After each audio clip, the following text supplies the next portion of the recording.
Vandiperiyar POCSO കേസിൽ പ്രോസിക്യൂഷന് വൻ തിരിച്ചടി. പ്രതിയെ കോടതി വെറുതെ വിട്ടു. 6 വയസ്സുകാരിയെ പീഡിപ്പിച്ച് കൊലപ്പെടുത്തിയ ശേഷം കെട്ടിത്തൂക്കിയ കേസിലാണ് കട്ടപ്പന അതിവേഗ സ്പെഷ്യൽ കോടതിയുടെ വിധി. പ്രതി അർജുൻ കുറ്റക്കാരനല്ലെന്ന് കോടതി വിധിച്ചു. പ്രതിക്കെതിരെ ചുമത്തിയ കുറ്റങ്ങൾ തെളിയിക്കാൻ പ്രോസിക്യൂഷന് കഴിഞ്ഞില്ലെന്നാണ് പ്രത്യേക കോടതി വി മഞ്ജുവിന്റെ ഉത്തരവിൽ പറയുന്നത്. കൊലപാതകത്തിന് മുൻപ് കുട്ടി പീഡനത്തിനിരയായെന്ന വാദം കോടതി ശരിവെച്ചെങ്കിലും പ്രതിക്കെതിരെ ഇത് തെളിയിക്കാനായില്ല. 2021 ജൂൺ 30 വണ്ടിപ്പെരിയാർ ചുരക്കുളം എസ്റ്റേറ്റ് ലയത്തിലാണ് സംഭവം നടന്നത്. വിധി പ്രസ്താവനത്തിന് പിന്നാലെ കോടതിയിൽ നടന്നത് നാടകീയ രംഗങ്ങളാണ്. കോടതി വിധിക്കെതിരെ കുട്ടിയുടെ ബന്ധുക്കൾ വൈകാരിക പ്രതികരണവുമായി രംഗത്ത് വന്നു.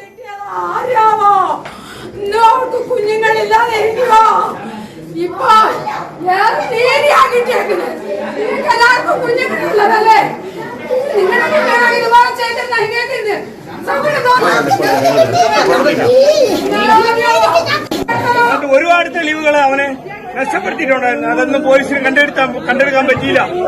അതുകൊണ്ട് മാത്രമാണ് ഇപ്പൊ കേസിൽ തെളിവില്ലെന്ന് പറഞ്ഞുകൊണ്ട് എന്ത് കാരണം കൊണ്ടാണ് ഇപ്പൊ തെളിവ് കേസ് വെറുതെ വിട്ടിരിക്കുന്നത് അറിയത്തില്ല. അപ്പീലിന് ഞാൻ പോകാൻ തയ്യാറില്ല. ഇനി അവനെ വെറുതെ വിട്ടില്ല. ഞങ്ങൾ കൈകാര്യം ചെയ്തു, ഞങ്ങളുടെ വീട്ടുകാർ കൈകാര്യം ചെയ്തു. ഈ കേസേ വേണം. കേസിന് ഞാൻ പോകത്തില്ല. അല്ലെങ്കിൽ ഞങ്ങളെ കൊണ്ട് പറ്റില്ലെങ്കിൽ ഞാൻ എന്നെ കുറ്റക്കാരനാക്കിയത് ഈ കോടതിയാണ്. കുറ്റക്കാരനാക്കാൻ പോകുന്നു. അവനെ കിട്ടിയില്ലെങ്കിൽ അവന്റെ വീട്ടിൽ ആരെങ്കിലും തീർക്കുന്നു. ഈ ചർച്ചയ്ക്ക് അറിയത്തില്ല.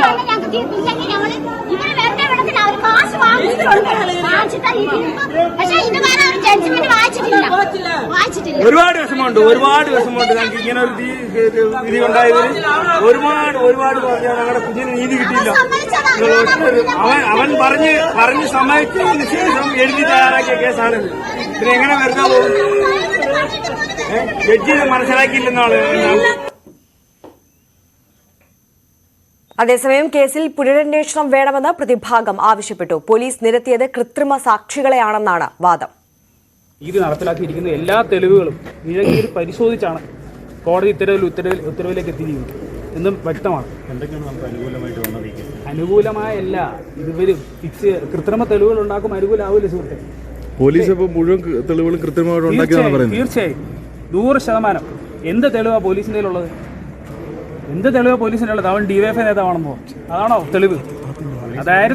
അതായിരുന്നല്ലോ പോലീസിന്റെ മെയിൻ ക്യാച്ച് വേർഡ് ഈ കേസിൽ മെയിനായിട്ട്. പിന്നെ പോലീസ് പറഞ്ഞു എന്തോ ശാസ്ത്രീയ തെളിവുകളുണ്ട്. യാതൊരുവിധ പ്രോപ്പറായിട്ടുള്ള കോടതി അപ്രീഷിയേറ്റ് ചെയ്യുന്ന യാതൊരു ശാസ്ത്രീയ തെളിവുകളും കളക്ട് ചെയ്തിട്ടില്ല. ഞങ്ങൾ ഈ കേസിൽ റീഇൻവെസ്റ്റിഗേഷൻ ഡിമാൻഡ് ചെയ്യാണ്. യഥാർത്ഥ പ്രതി എവിടെ പോയി? ഈ ചോദ്യങ്ങൾക്ക് ഉത്തരം വേണമല്ലോ. ഞങ്ങളിതിൽ റീഇൻവെസ്റ്റിഗേഷൻ പറ്റുകയാണെങ്കിൽ ഞങ്ങൾ മുന്നോട്ട് പോകും. അത് തീർച്ചയായും ഞങ്ങൾ അവസാനം ഈ കോടതിയിൽ വാദം പറഞ്ഞു വെച്ചത് തന്നെ റീഇൻവെസ്റ്റിഗേഷൻ ഡിമാൻഡ് ചെയ്തുകൊണ്ടാണ്. കേസിൽ അപ്പീൽ പോകുമെന്ന് പ്രോസിക്യൂഷനും വ്യക്തമാക്കി. പ്രോസിക്യൂഷൻ പോലീസ് ഹാജരാക്കിയ എല്ലാ തെളിവുകളും കോടതിയിൽ ഹാജരാക്കുകയും സാക്ഷികളെ വിസ്തരിക്കുകയും പ്രതി കുറ്റവാളിയാണെന്നുള്ളത് ബോധ്യപ്പെടുത്താൻ ഉള്ള എല്ലാ ശ്രമങ്ങളും നടത്തിയിരുന്നു. സാധ്യമായിട്ടുള്ള എല്ലാ തെളിവുകളും പോലീസ് കളക്ട് ചെയ്ത് കോടതി മുമ്പാകെ ഹാജരാക്കിയിട്ടുണ്ട്. കോടതിയുടെ കാഴ്ചപ്പാട് മറ്റൊരു രീതിയിലായി പോയി. അതിന് കോടതി ഏത് രീതിയിലാണ് ആ എവിഡൻസ് അപ്രീഷിയേറ്റ് ചെയ്തതെന്നുള്ളത് ജഡ്ജ്മെന്റ് കണ്ടാൽ മനസ്സിലാകും.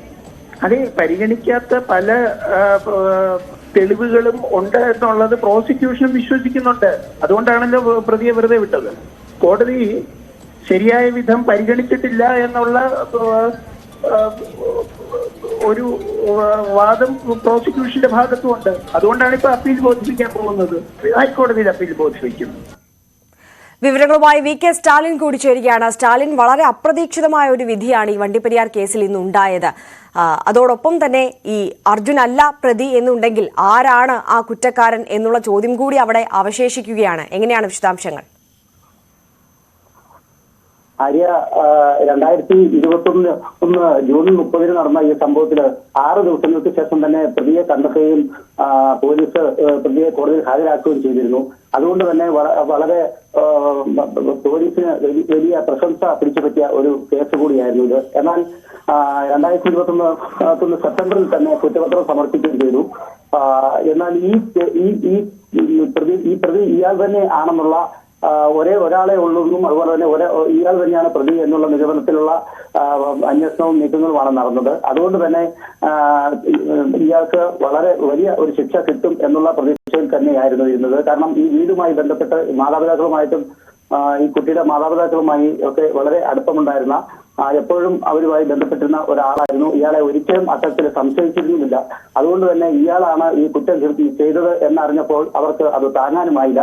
ഏതായാലും അതുകൊണ്ട് തന്നെ ബന്ധുക്കളും അതുപോലെ തന്നെ നാട്ടുകാരുമെല്ലാം ഇയാൾക്ക് വലിയ ശിക്ഷ കിട്ടണം എന്നുള്ള തരത്തിലുള്ള വലിയ ഒരു താല്പര്യത്തിലും ആഗ്രഹത്തിലും ഒക്കെ ആയിരുന്നു ഇരുന്നത്. എന്തായാലും ഈ കേസിൽ പ്രോസിക്യൂഷൻ കൃത്യമായിട്ടുള്ള കാര്യങ്ങൾ തെളിവുകൾ കോടതിയിൽ നിരത്താൻ കഴിഞ്ഞില്ല എന്നുള്ള ഒരു നിഗമനത്തിലേക്കാണ് ഇപ്പോൾ എത്തിയിരിക്കുന്നത്. എന്തായാലും പ്രതിഭാഗം ഈ കേസ് റിവ്യൂ ചെയ്യണം എന്നുള്ള ആവശ്യവും കൂടി ഉന്നയിക്കുന്ന ഒരു സാഹചര്യമുണ്ട്.